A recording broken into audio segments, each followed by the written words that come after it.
नमस्कार मित्रों, ब्रज के भक्तों की श्रृंखला में आज हम श्री मौनी बाबा जी गहवर वन जो बरसाने में है उनकी कथा सुनाएंगे। तो चलिए शुरुआत करते हैं श्री मौनी बाबा जी की कथा। गहवर वन बरसाना 6 जनवरी सन 1977 गहवर वन की एक पहाड़ी का रोमांचक दृश्य। एक बाबा पहाड़ी पर पैर फैलाए बैठे हैं। उनके पैर से आप ही आप अग्नि प्रज्वलित हो उठी। पैर सूखी लकड़ी की तरह धक धधक कर जल रहा है, फिर भी वे निश्चल निश्चेष्ट प्रशांत मुद्रा में ऐसे बैठे हैं जैसे उनका शरीर से कोई संबंध ही न हो, जैसे वे साक्षी रूप से किसी अन्य वस्तु को ध्वंस होते देख रहे हों।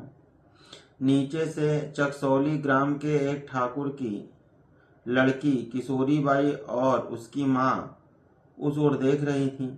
बाबा को जलते देख वे चीख पड़ी, अरे जल रहे हो है मौनी बाबा, जल रहे हो है। चकसौली में हाहाकार मच गया। सब लोग बाबा की ओर दौड़ पड़े। ऊधो नाम के एक ब्रजवासी ने एक बाल्टी पानी उनके पैर पर उड़ेल दिया। अग्नि बुझ गई, साथ ही बाबा की आंखें भी मिच गई। लोगों ने उनके कान के पास जोर जोर से पुकारना शुरू किया, बाबा बाबा। पर बाबा अब कहाँ, वे तो समाधिस्थ हैं। उनका श्वास चल रहा है पर वे वाह संज्ञाहीन हैं। उसी अवस्था में लोग उन्हें अस्पताल ले गए। उनका उपचार किया गया पर उनकी शारीरिक अवस्था तेजी से बिगड़ती गई। कुछ ही घंटों में उनके प्राण पखेरु उड़ गए। मौनी बाबा का पंजाबी शरीर था। लाहौर के निकट किसी ग्राम में उनका जन्म हुआ था। वे गौर वर्ण के और लंबे कद के थे। उर्दू और फारसी के विद्वान थे और सीताराम के उपासक थे।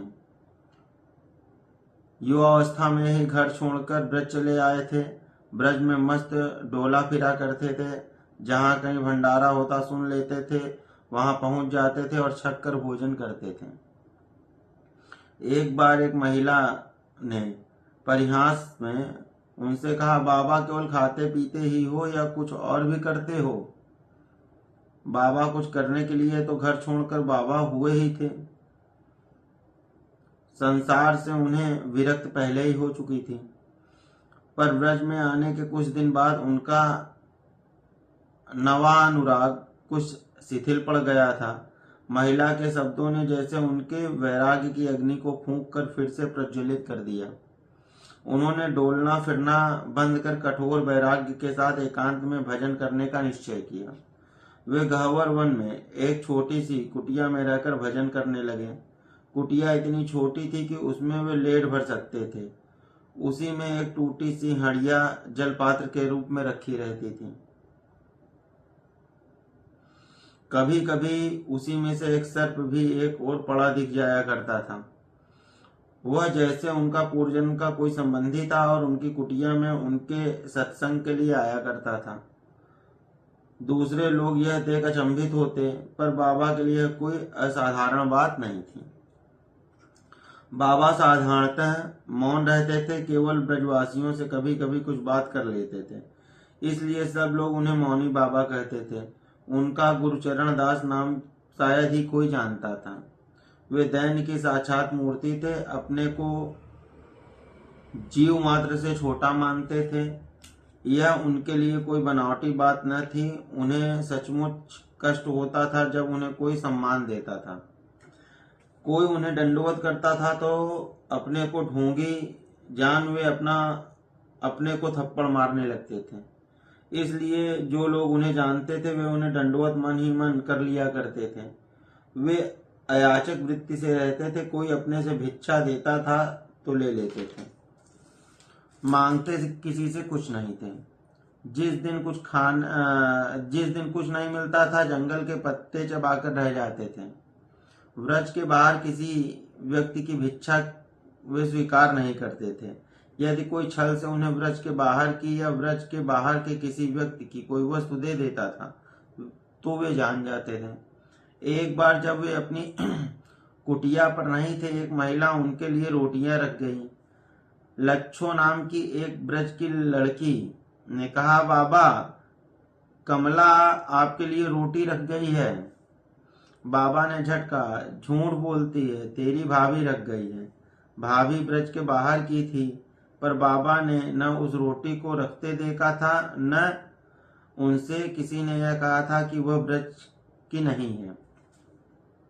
बाबा ब्रजवासियों की सूखी रोटी जितना पसंद करते, उतना मालपुआ, मिठाई और खीर पूरी पसंद न करते। सुस्वादु सभी पदार्थों को वे साधक के लिए हानिकारक मानते। एक बार किसी व्यक्ति ने उन्हें खीर खिलाना चाहा। बाबा ने उसे अस्वीकार कर दिया।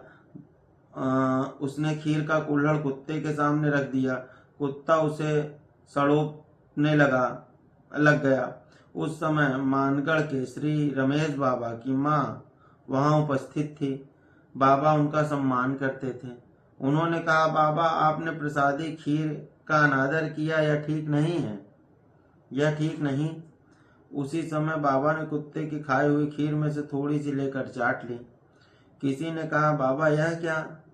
कुत्ते की झूठी खीर। बाबा बोले, कुत्ता तो मुझसे बहुत अच्छा है, व्रज का होने से मेरा भी पूज्य है। फिर महाप्रसाद क्या कभी झूठा हो सकता है? महाप्रसाद को झूठा मानना उसका अनादर करना है। बाबा सिया जी की सहचरी भाव से उपासना करते थे। उन्हें रामायण की इन चौपाइयों को गाते अक्सर सुना जाता था, जिसमें सिया जी की सहचरियां रामचंद्र जी को देखकर कामना करती हैं कि सिया जी को वर के रूप में वे प्राप्त हों, जिससे उनके जनकपुरी में दर्शन करने का सौभाग्य उन्हें समय समय पर प्राप्त होता रहे। को कह जो भल है विधाता, सब कहें सुने उचित फलदाता। तो जान कहीं मिलहीं बरु एहू, नाहिन आली यहाँ संदेहू। जो विधि बस बनय संजोगु, तो कृत कृत्य होय सब लोगु। सखी हमरे आरती अति ताते, कबहुक ए आवहि ही नाते। बाबा दिन में अधिकतर सिमटे हुए नीचा सिर किए सिया जी के चिंतन में बैठे रहते। रात्रि में गह्वर के कुंजों के बीच जाकर किसी वृक्ष से पीठ टेक कर बैठ जाते और सिया जी की याद में रोया करते। उसी अवस्था में नींद आने पर कुछ सो लेते। उन्हें सीधे लेटकर सोते कभी किसी ने नहीं देखा। सिया जी उन्हें रात्रि में कभी कभी दर्शन देती। एक बार श्री रमेश बाबा ने जानना चाहा कि मौनी बाबा रात को कुंजों के बीच क्या करते हैं। वे रात 12 बजे एक झाड़ी में छिपकर बाबा का क्रियाकलाप देख रहे थे। बाबा उस समय कुछ गुनगुना रहे थे। थोड़ी देर में उन्होंने देखा कि वे सिया जी कहकर अचानक एक और भाग पड़े। उनका कंठ अवरुद्ध हो गया और नेत्रों से अश्रु प्रवाहित होने लगे। उन्हें किसी प्रकार का विक्षेप न हो, इस विचार से रमेश बाबा चुपके से वहां से चले आए। सिया जी का बार बार दर्शन देकर अंतर्धान हो जाना मौनी बाबा अधिक दिन न झेल सके। उनका विरह दिन प्रतिदिन बढ़ता गया। विरह के बाद मिलन अवश्यंभावी है।